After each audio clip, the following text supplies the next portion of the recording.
when reporters come on Channel 4 News, they always do a meaningful pause. Hope you liked mine.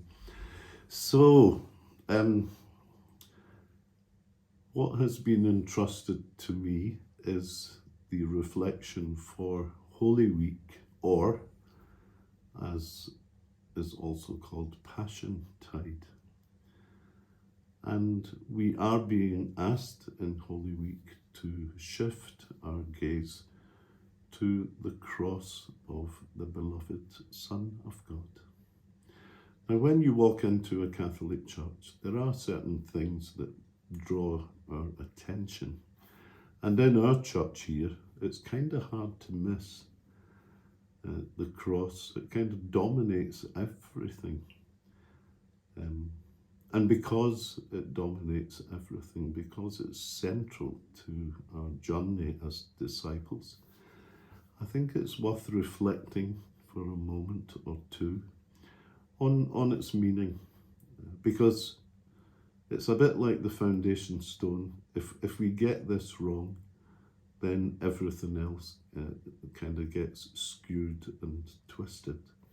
So what I would like to do today is to just have a little reflection on how Jesus understood his passion and how we need to understand it in order to be more effective disciples. When the angel Gabriel appeared in Nazareth, the infancy narrative contains a double prophecy spoken to the Mother of God, that the child in her womb would inherit the throne of his ancestor King David, and that he would be adorned with a title, as you know, one of my favourites, the beloved Son of God. And that through the journey of her discipleship, Mary has to figure out what this means for herself. And I guess Jesus does in a certain sense too. When Pilate asks him, "Are you a king?" Jesus says to him, "Well, yes, I am a king." In that beautiful text, "For this was I born, for this I came into the world, to bear witness to the truth." So Jesus takes the word king and he breaks it open, shakes it empty, and then fills it with a new meaning.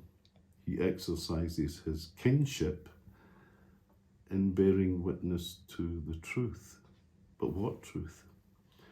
And then when he's shifted then by the powers that be before the religious authorities, they're all tearing their hair out because he reclaims again the title Beloved Son of God, for which he earns the charge of blasphemer and the ensuing death sentence. The passion of our Lord Jesus Christ is a love story. From beginning to end, it's a love story. It's not the story of a hero. It's not the story of somebody who has stood up, with violence to some great power. From beginning to end, it is a love story. Now, we're in the year 2023. And for the last 2,000 and odd years, the Christian community has tried to understand the importance of the death of Jesus, or if you like, the death of God. It's the only religion in which God dies, by the way.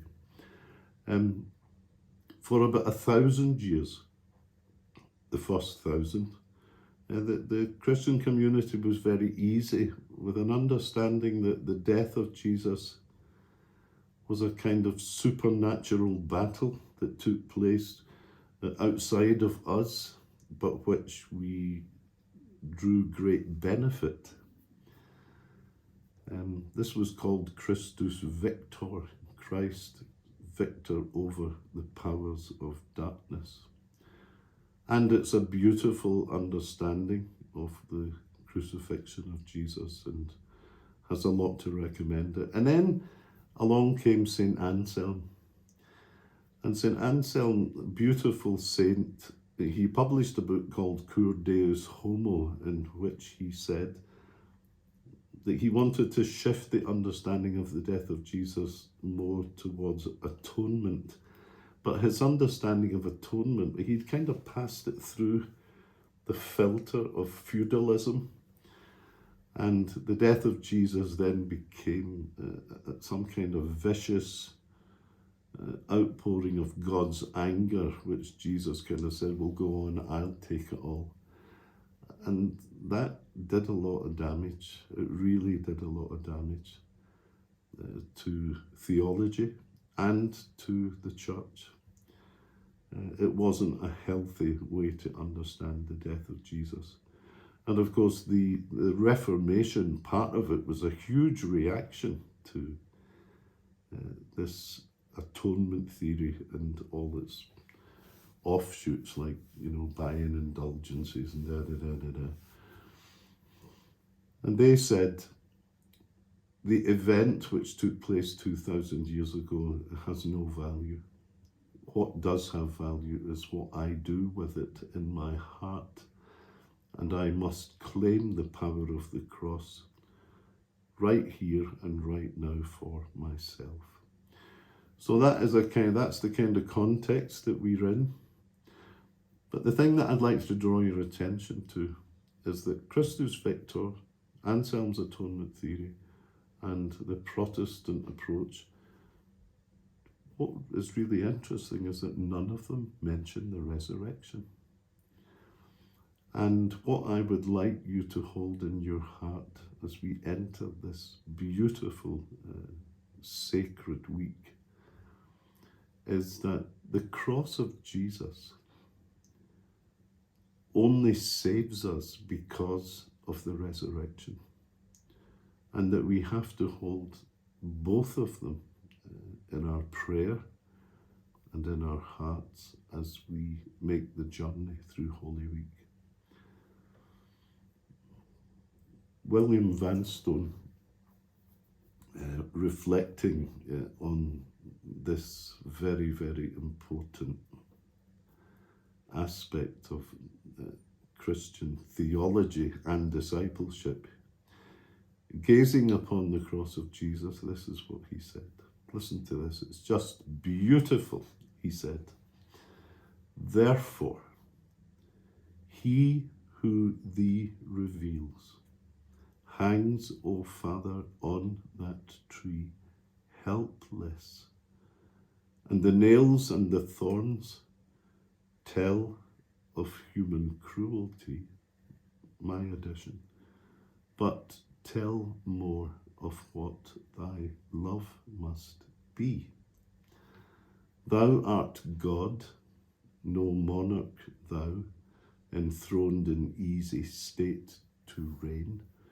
No, thou art God whose arms of love, aching, spent, the world sustain."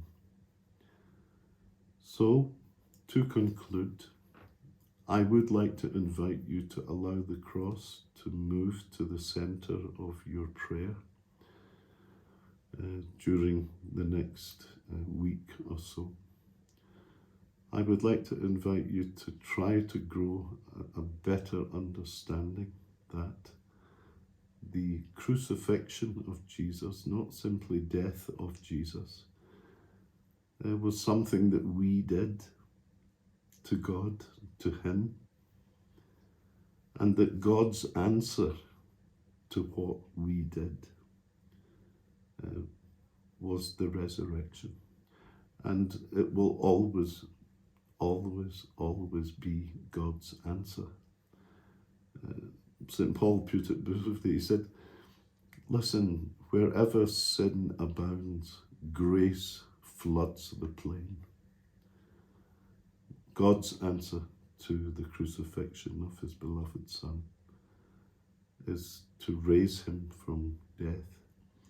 And by raising Jesus from death, he vindicates his claim that he is the beloved Son. But much more than that, he vindicates the message of Jesus.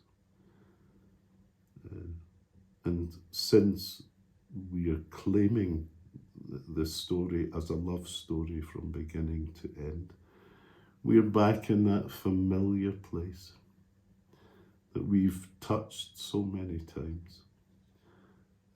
That to be a disciple of Jesus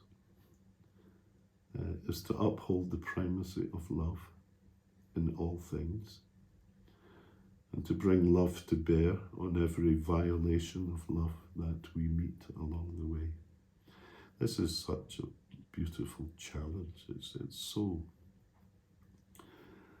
the pull of it is so strong. But that's my invitation to myself, to really, really understand as we listen this Sunday and next Friday to the story of the crucifixion, to say that we've understood that this is a love story from beginning to end, and that we are part of it. So, I hope you have a great Holy Week, full of love, and that when we gather on Easter Sunday to celebrate the resurrection of Jesus, that we will have a clear understanding of what it is we're celebrating, and be filled with an amazing joy at the gift that God has given to us. So, that's all I wanted to say today. Thank you for coming to listen, and see you soon. God bless.